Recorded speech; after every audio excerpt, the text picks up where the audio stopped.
Shop the Sherwin-Williams Memorial Day sale and get 30% off paints and stains May 16th through the 26th. With prices starting at $34.29, it's the perfect time to transform your space with color. Whether you're looking to revamp your bedroom, living room, or home office, we have you covered with bold hues, soothing neutrals, and everything in between. Shop the sale online or visit your neighborhood Sherwin-Williams store. Click the banner to learn more. Retail sales only. Some exclusions apply. See store for details. What's up, everybody? You are listening to the Strength and Knowledge Podcast. This is Dr. Zach Baker and Dr. Corey Jones. And today we're going to be talking about navigating your first job search. And I hate to be the bearer of bad news, but when you are looking for your first job, you should not be looking for the perfect job. Every job has its pros. Every job has its cons. What you need to figure out in your first job search is what are your non-negotiables that you have to have at that job? And then what are your more nice to have things? So we have need to have, we have nice to have. And I hate to break it to you, but some of these things that you think you need to have, when you start working, you're going to realize they're not that big of a deal. And then other things that you thought wouldn't be such a big deal, you're going to realize, I can't do this anymore. And I thought I could tolerate this, but I cannot tolerate it. So Corey and I are going to go through a list of 5 things that we've came up with. It's not an all-exhaustive list. If you have others, I'd love for you to share it with us. But we'll go back and forth. And when I think about 5 things to consider with the first job, the first one that comes to me is kind of an obvious one, and it's location. And honestly, this is what was a large deciding factor in me finding my first job. My wife and I started dating in high school. We dated all through undergrad and grad school. We got married. All of our extended family is in Carroll County, Maryland. So when I started looking for a job, I only looked at jobs within a certain radius of where we grew up because we knew we were already in the process of buying a house there. And guess what that did? That limited the number of jobs that were available because Carroll County, Maryland is not D.C. and it's not New York City. So yes, there were different options from an outpatient sports medicine standpoint, but I'm talking like 3 or 4 as opposed to 15 to 20. So for me, location was one because of other life circumstances, which was very important in something that I was looking for. And I just had to appreciate if I wanted to narrow it down, I was going to be sacrificing some certain opportunities just because of geographic location. Corey, what's something that comes to mind for you? Yeah, and just to respond to that real fast, location has been a big one for me too because I am an explorer and I've worked all over the country. So I agree with you there. Location matters. At times I've really wanted to go live in certain places. I lived in Colorado, worked in Alaska, worked in Boston. But there's times when there's other priorities in your life. So that's actually what brought me back here to R2P. I wanted to be by my family. So I agree 100% with what you said. Location matters for different reasons. I would say in addition to location, the next thing that comes to mind for me is company culture. So that could be a lot of different things, but one of the main things that comes to mind for me is kind of like the vibe. So if you go to observe in a place or shadow in a place, what vibe do you get? Are people relatively happy and collaborative? Is there a good attitude? Do they want a full schedule? Or is it a place where, hey, it's easier to complain, easier to talk about what sucks? There's definitely a culture no matter where you go. The other thing that culture makes me think of is just who's in your team. Like, how do people work with the front desk? Are there PTAs and techs? And is that something that you want in a career, is to work with those other therapists? Or is it something where you're really looking to work with a smaller team or work more in relation to particular like strength coaches and stuff like that in a different circumstance? So having that culture vibe, the attitude in the clinic whenever you go to observe, and just kind of what your team looks like, that matters a lot for collaboration with patients. So I would say that's a big thing that I would be looking for in a first job, is a team that's ready to really help people reach their goals. And that's really dedicated towards that avenue, looking a little less at themselves and a little bit more about how can we be really good for our patients. Awesome. Now, I'm going to bring up the topic that's probably on everybody's mind, and that's compensation. You spend a lot of time and a lot of money and a lot of effort to become a physical therapist.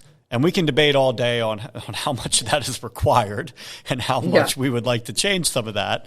But the truth of the matter is we're all working as a means to make money. And obviously we're doing some really cool things along the way, and we're doing some really fulfilling work as well.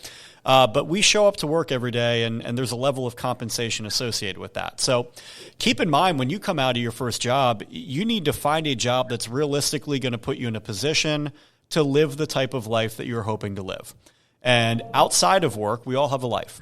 Some people are getting married. Some people like to travel. Some people are buying a house. Some people are paying off student loans. Some people have a variety of needs and wants with regards to how much money they need to make them happy, or to do the things that they want to do from a personal and professional standpoint. So keep in mind that your first job is not your forever job as well. And I had certain friends that were dead set sports ortho that they did travel home health PT for 2 years out of school.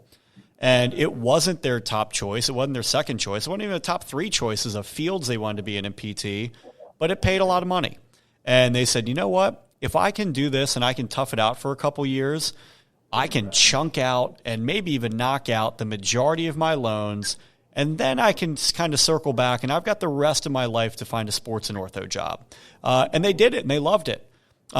Speaking from experience, I tried to do that. I tried to do PRN work as a home health PT, and I lasted 2 visits, and then I quit. So I will say, compensation is one thing, but it's not everything. So just be realistic for yourself, and just be mindful that where you're working, you are going to get paid for it. And does it allow you to do the things that you want to do? Or more important, how influential is that in regards to where you want to work and your ability to navigate other aspects of your life? Corey, what else you got? Yeah, so I would say, in addition to compensation, what you just said, I would say growth. So are there opportunities for growth?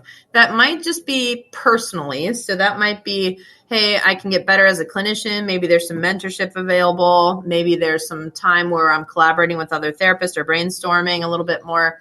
Or maybe even career-wise, like I can grow into a site director's role, or I can grow into some sort of leadership role. Or honestly, a lot of the places I've worked were not oriented towards sports. And so I was looking for basically some managers that would be willing to let me run with my ideas. And I was very blessed with that. Almost everywhere I worked, I had ideas to reach out to the community and provide different services to our athletes and different teams. And man, they were so willing to support me. They said, yeah, go do it. Go make something happen. So I think that's the other thing is there a growth opportunity, but also an opportunity to contribute in the way that you can use your strengths. Everybody has unique strengths. So is it a place that is going to really kind of squash your interests and squash what you're really good at?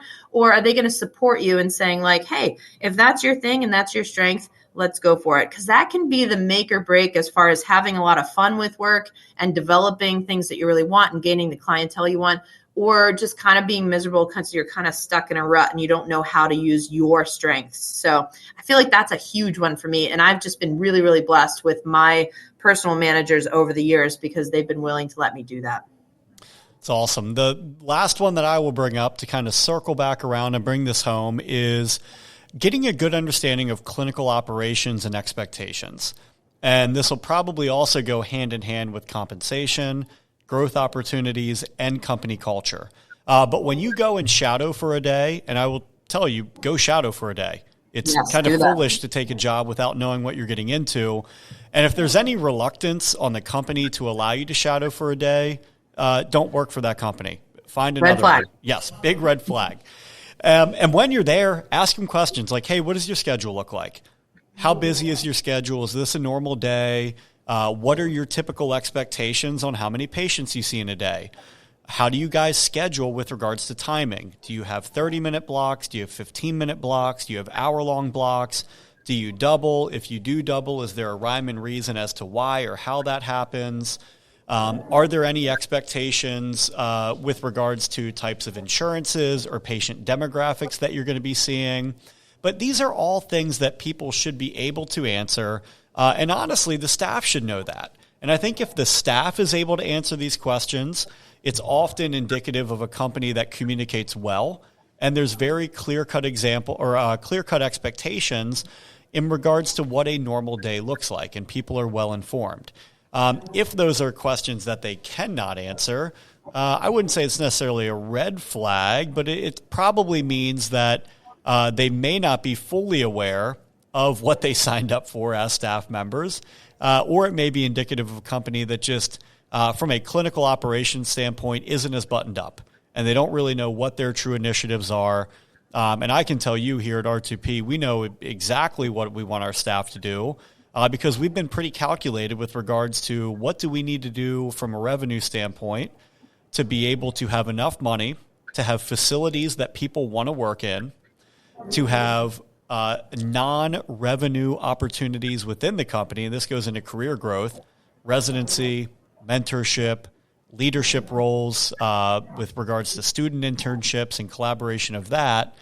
And how are we going to make ends meet to provide a work environment that people want to work at, but also make sure we have enough people coming in the door so that we're not writing checks that we can't cash on the back end, either to the landlord or to the people that are working for us. So those are all things that should be pretty superficial. Corey, I don't know if you have any other parting thoughts on your mind or if we covered it all. I would say just the biggest thing is kind of what we said in the beginning. There's not going to be a perfect first job. Let me throw that out there and just remind everybody. You might have to sacrifice one of these things for the other, and yet you just kind of have to consider for yourself what you are willing to give up a little bit of ground on so that these non-negotiables are there. So just kind of take some time to really consider those things. Think for yourself through those that you would really, really desire and some others that you can kind of let slide, because there's no perfect job. We all look for it. It's not out there. But yeah, so just kind of make sure you're thinking about what your priorities are as you're looking for that first job. Awesome. Thank you, Corey. You are listening to the Strength and Knowledge Podcast. If you enjoyed this episode, please share, like, and subscribe. I'm Dr. Zach Baker. This is Dr. Corey Jones. Thanks for listening.